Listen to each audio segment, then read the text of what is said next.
Bismillahirrohmanirrohim. Kisah Rasulullah Shallallahu Alaihi Wasallam. Bagian kedua. Nenek moyang Nabi Muhammad Shallallahu Alaihi Wasallam. Salah seorang nenek moyang Nabi Muhammad bernama Hashim bin Abdul Manaf. Ia adalah pemuka masyarakat dan orang yang berkecukupan. Masyarakat Mekah mematuhi dan menghormatinya. Wahai penduduk Mekah, aku membagi perjalanan kalian menurut musim. Jika musim dingin tiba, pergilah berdagang ke Yaman yang hangat. Jika musim panas, giliran kalian pergi ke Syam yang sejuk. Demikian keputusan Hashim. Hashim tambah disayangi penduduk Mekah karena pada suatu musim kemarau yang mencekam, ia pernah membawa persediaan makanan dari tempat yang jauh. Padahal, saat itu makanan amat sulit didapat. Terima kasih, wahai Hashim. Engkau menolong kami dengan pemberian makanan ini, seru penduduk Mekah.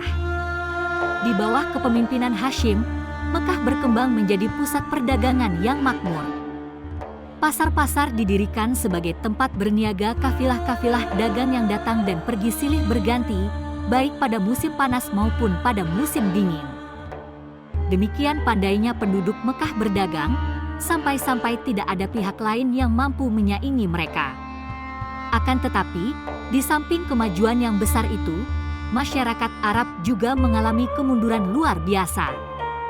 Itulah sebabnya mereka dijuluki masyarakat jahiliyah alias masyarakat yang diliputi kebodohan. Itulah juga sebabnya sampai Allah mengutus Rasul terakhirnya di tempat ini. Pembagian urusan. Beberapa jabatan pemerintahan di Mekah diantaranya: Hijabah, pemegang kunci Ka'bah; Sikayah, penyedia air dan makanan buat para peziarah; Rifadah, mengatur pembagian dana dari orang kaya untuk fakir miskin; Qiyadah, mengatur urusan peperangan; Percaya tahayul. Oh, tidak. Burung itu terbang ke kiri. Aku pasti akan tertimpa sial, umpat seseorang. Orang itu kebetulan melihat seekor burung yang terbang di atas kepalanya berbelok ke arah kiri. Sepanjang hari itu, dia jadi murung karena yakin bahwa dia bernasib sial walaupun belum tahu kesialan macam apa yang akan menimpanya. Orang-orang Arab pada masa jahiliyah amat percaya pada tahayul. Contohnya, mereka percaya jika burung yang mereka lihat terbang ke kiri, nasib sial akan menimpa mereka. Sebaliknya, jika burung kebetulan terbang ke kanan, nasib baik akan datang. Kepercayaan semacam ini disebut at-tathayur. Selain itu, mereka percaya bahwa jika seseorang mati, rohnya akan menjadi burung. Mereka juga percaya bahwa di dalam perut manusia ada ular. Ular inilah yang menggigit di dalam perut sehingga orang merasa lapar. Lihat cincin tembagaku ini, kata seorang kepada temannya dengan bangga, cincin ini adalah pemberian seorang dukun kepadaku. Tidak sia-sia aku memberinya uang banyak agar membuatkan cincin ini. Jangan coba-coba menantangku berkelahi sekarang. Berkat cincin ini, aku merasa jauh lebih kuat. Masih banyak kebodohan serupa yang mereka perlihatkan. Mereka juga amat taat menyembah berhala-berhala berbentuk patung. Jika mereka meminta pertolongan kepada berhala, tidak segan-segan mereka mengorbankan binatang ternak dan mengoleskan darahnya di tubuh berhala. Bahkan mereka terkadang sampai hati mengorbankan anak-anaknya sendiri demi mengharap keridaan berhala. Selain melakukan kebodohan-kebodohan itu, mereka masih melakukan banyak sekali hal-hal yang merusak. Awal mula penyembahan berhala.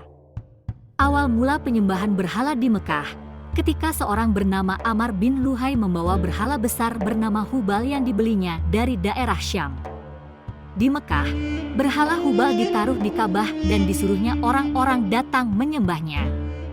Menjelang menaklukkan Mekah oleh Nabi Muhammad Shallallahu Alaihi Wasallam, Ka'bah dipenuhi oleh 360 berhala yang terbuat dari batu, kayu, perak, bahkan emas, gemar mabuk dan berjudi. Bangsa Arab pada masa itu sangat gemar meminum arak. Hampir semua orang adalah peminum kecuali beberapa saja yang tidak. Para pelayan datang membawakan baki dan botol-botol minuman. Orang-orang datang berkumpul sambil tertawa. Para penari datang disambut tepukan dan sorak-sorai. Ketika minuman mulai membuat mereka mabuk, seseorang kembali berseru, "Bawakan alat-alat judi kemari." Orang pun membawakan alat-alat judi berupa bilah-bilah kayu dan sebuah kantung kulit.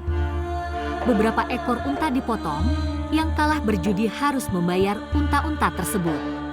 Selain berjudi dengan memotong unta, mereka juga berjudi dengan bermacam-macam cara. Demikianlah minum sambil berjudi adalah kebiasaan yang amat digemari oleh bangsa Arab saat itu. Bahkan, setelah Nabi Muhammad SAW mengajarkan Islam, masih banyak pemeluk baru agama Islam yang masih suka meminum arak sampai turunlah perintah Allah yang berangsur-angsur mengharamkan orang meminum minuman keras. Barm.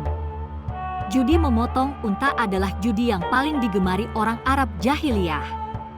Bilah-bilah kayu dikocok dalam kantung dan dibagikan. Orang yang mendapat undi kosong dinyatakan kalah dan harus membayar unta yang dipotong. Daging unta kemudian dibagikan kepada fakir miskin. Orang yang tidak suka berjudi semacam ini dipandang sebagai seorang kikir, yang biasa disebut barm. Bersambung.